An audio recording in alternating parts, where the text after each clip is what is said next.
Hi guys, welcome back to Bo Gadget. Jadi dah tiba masanya untuk kongsi kat korang 5 phone terbaik bawah RM1,500. Dan disebabkan pada awal tahun ni masih belum banyak lagi smartphone bawah RM1,500 yang ada dekat pasaran untuk tahun 2023. Ada beberapa smartphone yang aku ambil pada tahun 2022, which is pada tahun lepas lah.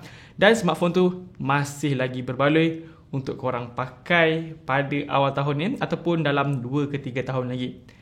Dan macam biasalah, kalau aku buat video 5 phone terbaik ni, dia punya harga tu akan berpaksikan pada harga Shopee. So, bukan harga semasa mula dilancarkan, tapi pada harga Shopee. Dan seperti biasa juga, aku akan buat ranking dari tempat kelima hingga tempat pertama mengikut pendapat peribadi aku sendirilah. Jadi, tanpa melengah masa lagi, jom kita mulakan tempat yang kelima. Jadi tempat yang kelima ialah Honor X9A 5G. Smartphone yang terkenal dengan skrin yang tahan lasak. Aku dah buat test secara ganas juga dekat skrin dia ni, tapi dia tetap dapat bertahan dengan baik. So antara kelebihan dekat smartphone ni, of course lah, skrin dia yang tahan lasak. Dan dia ada waranti pertukaran skrin secara percuma selama 180 hari. Brand mana lagi nak bagi benda-benda macam ni kan? Skrin yang diberikan juga sangat mewah, yang mana dia hadir dengan skrin AMOLED 120Hz refresh rate. Kemudian hadir dengan 1 billion color. So warna dia memang cantik dan vivid. Kemudian dia juga hadir dengan features yang bagus untuk mata kita, iaitu dia ada 1920Hz PWM dimming, yang mana benda ni berfungsi untuk kurangkan flicker dekat skrin. So dia bolehlah jaga kita punya kesihatan mata. Performance dia juga cukup padu untuk segmen bawah 1500 ni, yang mana dia hadir dengan Snapdragon 695 5G, RAM 8GB, internal storage 256GB. Bateri dia pun cukup besar, yang mana ianya berkapasiti 5100 mAh dan hadir dengan pengecasan sepantas 40W. Untuk kamera dia pula, si Honor X9A 5G ni hadir dengan 64MP kamera utama, 5MP kamera ultra wide dan 2MP kamera makro. Kamera selfie dia pula ialah 16MP. Jadi untuk kamera dia ni cantik. Prestasi kamera dia juga antara salah satu sebab kenapa aku pilih Honor X9A 5G ni dalam list top 5 ni. Kalau tengok hasil dia memang cantik, warna yang vivid dan vibrant.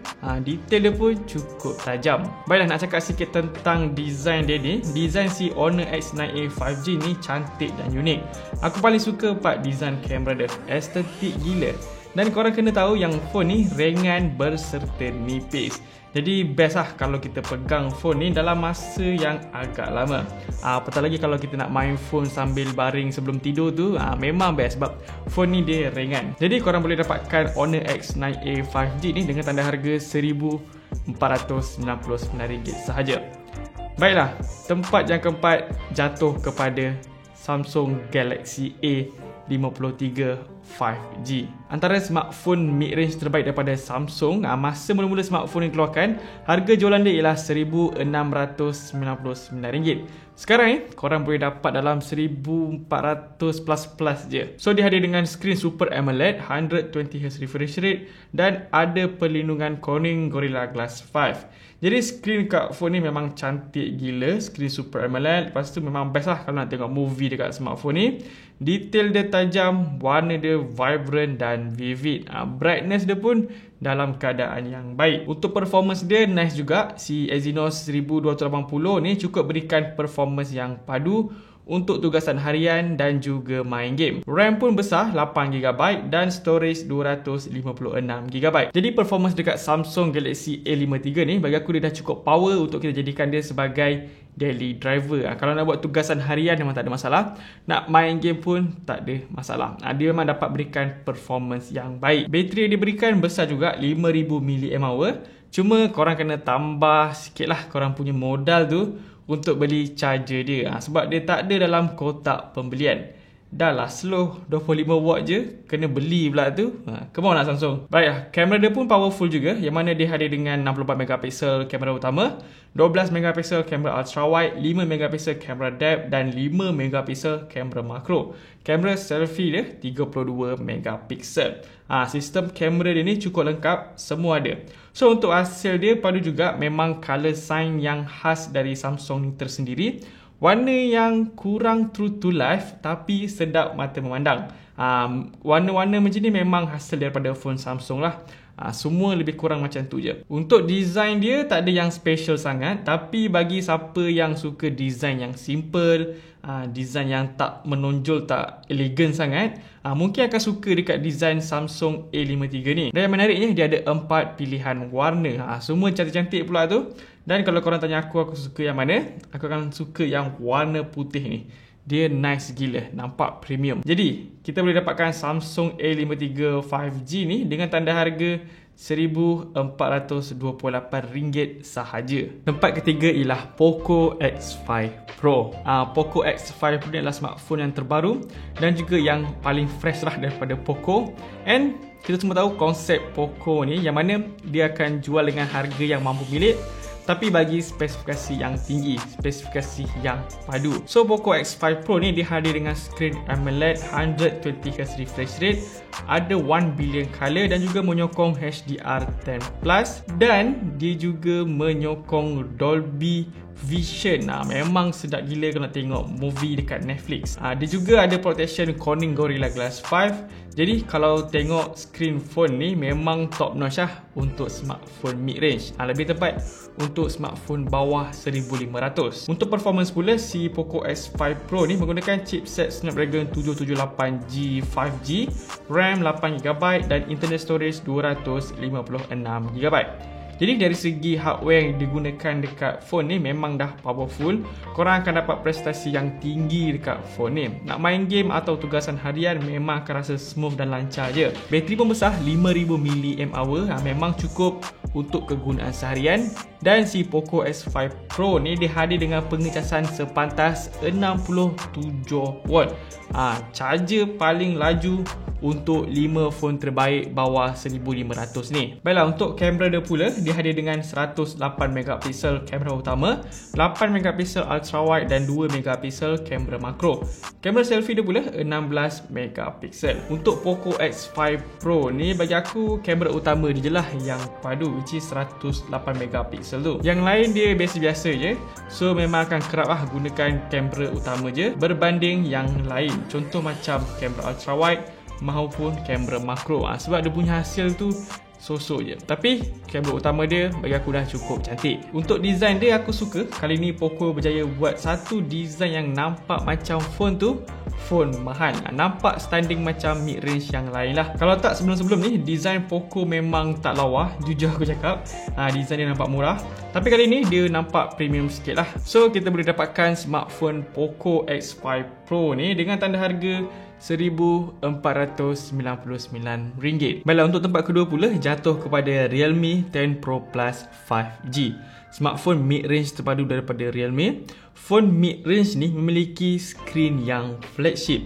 Jadi dihadir dengan skrin AMOLED, 120Hz refresh rate, ada 360Hz sampling rate, tinggi gila. Lepas tu dia ada 1 billion color dan ada fungsi pengurangan flicker sehingga 2160Hz PWM dimming. Jadi skrin kat phone Realme 10 Pro Plus 5G ni memang padu gila untuk segmen mid range. Dan satu benda yang korang kena tahu tentang dia punya skrin ni, yang mana dia punya skrin ni ialah jenis yang melengkung, bukan jenis yang flat. Untuk performance dia pula cukup padu, dihadir dengan MediaTek Dimensity 920 5G, RAM 8GB dan storage 128GB. So untuk performance kat phone ni dia dah cukup padu lah untuk jadikan dia sebagai daily driver. Dan dia cukup padu untuk main game. Bateri dia besar juga 5000 mAh dan mempunyai pengecasan sepantas 67W.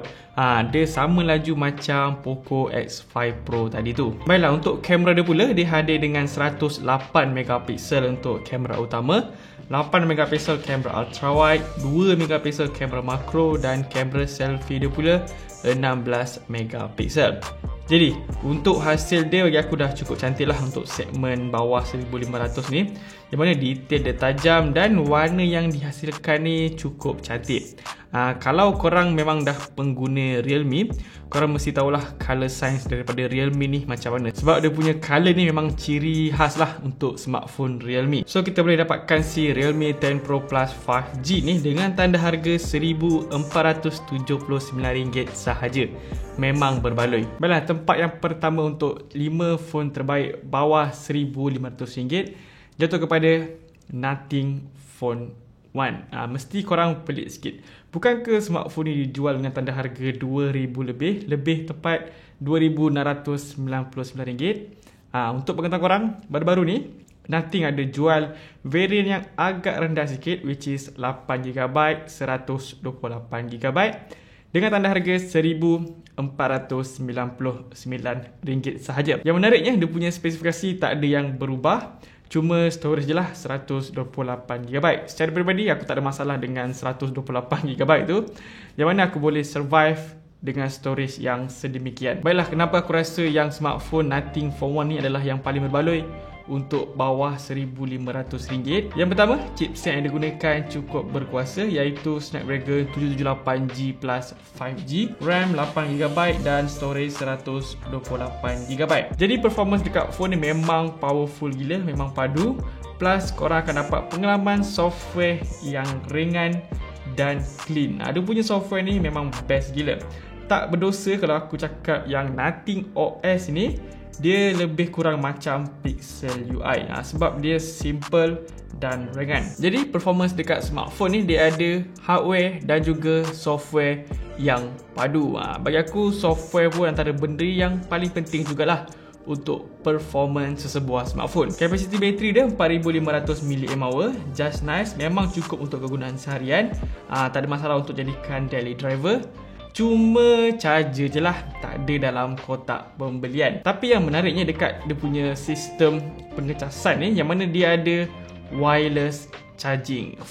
Mana dapat guys, smartphone bawah RM1,500 dapat wireless charging.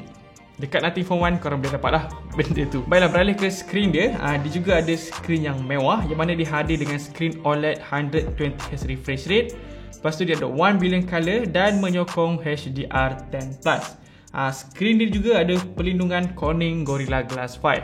Jadi untuk dia punya skrin ni bagi aku dah cukup nice lah untuk kita tengok movie ataupun main game, sebab dia dapat berikan warna yang vibrant, warna yang vivid, dan brightness dia pun dalam keadaan yang baik. Untuk kamera dia pula bagi aku padu gila, yang mana dia ada 50MP kamera utama dan 50MP kamera ultra wide. Selfie dia 16MP. Apa yang buatkan kamera dekat phone ni jadi cantik adalah image processing kat phone ni yang padu, dan fungsi HDR dekat Nothing Phone One ni bekerja dengan baik. So untuk hasil dia memang nice lah. Warna dia vivid, warna yang vibrant, warna yang true to life, dan detail dia pun cukup tajam. Antara 5 phone ni bagi aku lebih suka lah gambar yang dihasilkan oleh Nothing Phone One ni. Dan apa yang buatkan phone ni special dari yang lain adalah design dia. Unik gila. Dekat back panel phone ni dia ada lebih dari 900 lampu LED. Memang rare lah dia punya back panel ni. Dia punya lampu ni akan menyala jika ada notification, dan dia punya lampu ni juga kita boleh custom dia dengan pelbagai style untuk lampu tu lah. Memang nice lah dia punya back panel ni. Design phone ni memang unik gila. Jadi korang boleh beli Nothing Phone One ni dengan tanda harga RM1,499 sahaja. Baiklah, nampaknya itu saja pendapat aku tentang 5 phone terbaik bawah RM1,500. Bagi aku Nothing Phone One adalah smartphone mid-range yang terbaik lah yang korang boleh dapatkan. Dan sangat beruntung diorang jual varian yang kecil, iaitu 8GB RAM dan 128GB storage. Sebab untuk harga yang lebih tinggi, dia punya jurang harga tu jauh gila, dekat 1000 lebih jugalah. So kalau korang dapat Nothing Phone One dengan tanda harga yang RM1,499 ni, memang sangat berbaloi lah untuk korang beli. Jadi apa pendapat korang tentang 5 phone terbaik ni? Kalau korang rasa ada yang lebih baik, cuba share kat komen. Mungkin kita boleh bincanglah kat situ. Alright, so nampaknya saja video kita kali ni. Macam biasa, jangan lupa untuk tinggalkan like dan juga subscribe channel Bulu Gadget. Jumpa lagi next video. Assalamualaikum dan bye bye. Peace.